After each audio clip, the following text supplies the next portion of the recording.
This video will discuss how the relationship between alcohol, impulsivity, and loss of inhibitory control can have implications for bias and sensitive behavior.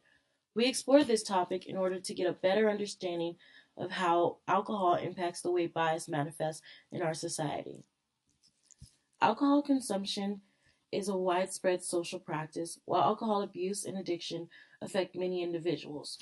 Alcohol use and abuse can have many effects on behavior such as impulsivity, as well as effects on cognitive functioning, as we see in everyday life. There is extensive research illustrating that alcohol abuse and addiction is associated with impulsive behavior and that individual drinking history is tied to neural damage and cognitive changes.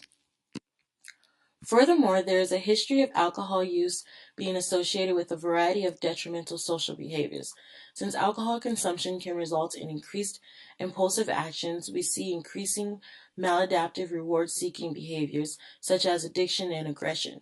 For example, the Equality and Humane Rights Commission, an important human rights institution in the United Kingdom, has cited alcohol intoxication as a common social factor in all three key types of everyday hate crimes, including interpersonal conflict, persistent, targeted abuse, and one-off attacks. We can see that alcohol abuse can result in extreme bias behavior, such as hate crimes, but alcohol use at the social level affects everyone to a degree. Studies show that even social drinking results in changes in cognition and behavior. Small amounts of alcohol might boost mood and positive emotions, while higher doses can result in more extreme emotions like dysphoria and aggression. As we look into the potential effect of alcohol on biased behavior, it is important to note that impulse control and behavioral inhibition are extremely relevant to bias and discrimination. Bias and sensitive behavior can be described as any behavior that illustrates a lack of sensitivity or awareness to biases. Bias can be either explicit, where an individual is aware that he or she harbors bias towards a particular group, or implicit, where the individual is not aware of their own bias. Executive functioning is necessary for controlling explicit bias. In other words, increased impulsivity due to alcohol intake might result in someone acting out their explicit biases more freely. Additionally, impaired executive function due to alcohol intake might increase the effect of implicit bias, as individuals with poor executive control are less able to regulate the influence of activated stereotypes or automatic bias on their judgment. Considering the historical association of alcohol use and both impulsive and biased behavior, we were interested in better understanding how the implications of this relationship might have for bias and discrimination in our society. In a 2013 study, several participants with and without a family history of alcoholism were required to carry out an impulsivity task. This task represented the speed with which each participant could respond to an environmental demand to stop a behavior, in this case, a hand movement. The researchers used functional MRI data to analyze activation of the prefrontal cortex in these subjects, the brain region associated with impulse control. They found that following alcohol consumption, activation of the prefrontal cortex was significantly reduced in subjects that did not have a family history of alcoholism. The conclusion of the study is essentially that a family history of alcoholism might make individuals less sensitive to the impact of alcohol. However, individuals who are sensitive to alcohol intake, namely those without a family history of alcoholism, have reduced prefrontal cortex activation and subsequently reduced control over their impulsive actions. Another study took place in 2014 and involved participants with different degrees of alcoholism. Some were alcoholics fully abstaining from alcohol intake. Some were alcoholics who had relapsed once, followed with detoxification. And some were alcoholics who had gone through multiple cycles of relapse and detoxification. The study used social drinkers as controls. Participants engaged in a cognitive flexibility task that tested rule acquisition and reversal, visual discrimination, attentional set formation and maintenance, and attentional flexibility. The participants also engaged in a facial emotional recognition task. In comparison to social drinkers, alcoholics had impaired performance in the cognitive flexibility task and in the social cognition task involving facial emotion recognition. Notably, alcoholics with multiple rounds of relapse and rehabilitations had significantly greater impairment than all other groups. In particular, this group had the lowest fear recognition accuracy of all groups. This study looked further into the underlying neurological basis for the impairments seen in alcoholics with structural MRI analyses indicating reduced gray matter volume in areas involved with inhibitory control, attention, motor control, and emotional processes. Specifically, alcoholics had reduced gray matter in the inferior frontal gyrus, the medial frontal cortex, and the insula. Alcoholics with multiple rounds of relapse and rehabilitation had the lowest gray matter volume of all groups. The results of the study show that alcoholism, especially when severe with multiple relapses, results in altered brain structure and deficits in cognitive flexibility as well as recognition of emotional expressions, particularly fear. These changes might cause someone with severe alcoholism to be less able to change their behavior in accordance with rules in their social environment, as well as less able to engage socially with awareness of others' emotions. Yet another study looked at impulsive behavior in binge drinkers in comparison to social and non-binge drinkers. Binge drinking is of interest because it has been reported that almost half of all college students engage in it, and it has been associated with assaults, criminal violations, and unsafe behavior.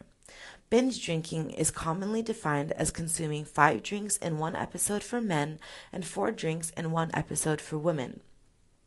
In this study, binge drinkers reported feeling more heavily influenced under an acute dose of alcohol and self-reported greater impulsivity when compared to social drinkers.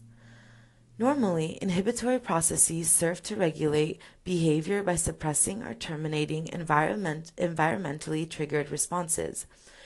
But binge drinkers showed significantly increased failures to inhibiting such responses after consuming a moderate dose of alcohol in comparison to a placebo. Ultimately, the findings of the study showed that binge drinkers tend to have a heightened inhibitory response in comparison to non-binge drinkers, despite the fact that binge drinkers could be expected to have a higher alcohol tolerance. This further supports that alcohol can be reduced in behavioral inhibition. Since we know that there is a link between alcohol intake and inhibitory control, we have to discuss how losing behavioral inhibition might result in biased behavior. As discussed previously, behavioral inhibition is managed by the executive system in the brain. The executive system is divided into 2 main subdivisions, inhibition and attention. Impulsivity is the directional link from attention to inhibition. Cognitive inhibition is the stopping or overlapping of a mental process with or without intention. Meanwhile, motor inhibition includes behavioral inhibition, such as the direct stopping of activities. The impairment of executive function may lead to increased impulsivity and dysfunction of inhibitory processes. Inhibitory control could hide explicit biases and prevent open discrimination, but impairment of inhibition might unmask explicit biases. As a result, biased behaviors or even open discrimination can arise. Such inhibition is key in adapting to change in your environment. Alcohol consumption may impede your control over biased behavior. Only with the coordinated action of attention and inhibition and cognitive flexibility can we successfully monitor our social performances. Since alcohol impairs inhibition and boosts impulsive behavior, it would not be surprising to see that alcohol impairs social functioning and can result in biased behavior. We've seen that chronic alcoholism as well as binge drinking can cause individuals to be significantly more disinhibited or to have more impaired executive functioning following alcohol use. We also know that greater impulsivity or impaired executive function could result in more biased behavior. However, it is worth considering whether social drinking or moderate doses of alcohol can impact biased behavior. The following study in 2012 had participants consume a moderate dose of alcohol comparable to social drinking, while other participants consumed a higher dose comparable to a binge drinking episode. Participants then engaged in a facial emotion recognition task, during which both accuracy and reaction time were measured. Surprisingly, the moderate dose participant group was actually more liberal in responding to neutral faces, meaning they were more prone to false alarms. They were also more likely to misinterpret sad faces as neutral. Facial recognition and emotional processing capability are relevant to how we process interactions with other people, for example, people from another race. If moderate doses of alcohol can cause social drinkers to be more prone to misinterpreting facial expressions or having false alarms, this could result in a heightened fear response on the part of the drinker or more instances of conflict in situations where people are drinking. The results of this study also bring nuance into our understanding of binge drinking and its relationship to impulsivity. While previous research has found binge drinking or higher doses of alcohol to be associated with increased aggression, the results from this study suggest that the aggression effect may be due to some individual traits that moderate alcohol-induced behavior. Specifically, this effect could be due to individual traits and impulsive tendencies that are amplified by binge drinking, whereas the effects of social drinking can be better characterized as impaired emotional processing. Overall, the studies discussed in this video have shown that alcohol use and abuse can result in altered prefrontal cortex activation, impaired fear recognition accuracy, altered neuroanatomy, heightened impulsivity, impaired emotional recognition, and disinhibition. These effects can arise at varying levels from chronic alcoholism, binge drinking, or even social drinking. Since alcohol use is so linked to behavioral inhibition, we can see how it can result in more frequent instances of behavioral bias. For example, this might be why alcohol is so frequently a social factor in the committing of hate crimes. An interesting but tragic link is the fact that victims of discrimination, or people that belong to outgroups that frequently face social bias behavior, are often pushed towards alcohol as a coping mechanism. One particular study showed that perceived racism and the social stress of discrimination were all significantly correlated with Black college women's engagement in risky alcohol consumption. The increased stress burden experienced by this population actually results in problematic drinking behaviors. We see here how the effects of alcohol-related behavior might even result in a continuing cycle of discrimination, bias, and alcohol abuse. While much of the research discussed seems obviously applicable to explicit bias and actions that are driven by it, a potential area for future research could be to analyze how alcohol abuse might hinder efforts to rehabilitate implicit bias. Previous studies on rehabilitation of implicit bias have suggested that there is no single cure, and that several components might need to be combined for an individual to overcome his or her implicit bias. For example, this could require increased situational awareness, chronic awareness, concern, and efforts to self-regulate. Knowing what we have learned about executive control and its importance in regulating impulsivity, it seems possible that alcohol use or abuse could be a barrier to rehabilitating implicit bias. Ultimately, we can confidently say that the effects of alcohol on impulsivity, much like the effects of bias and discrimination, are felt in diverse and far-reaching ways. If we want to better understand biased behavior, we cannot ignore the impact alcohol has on individuals and the extent to which it might be affecting our society.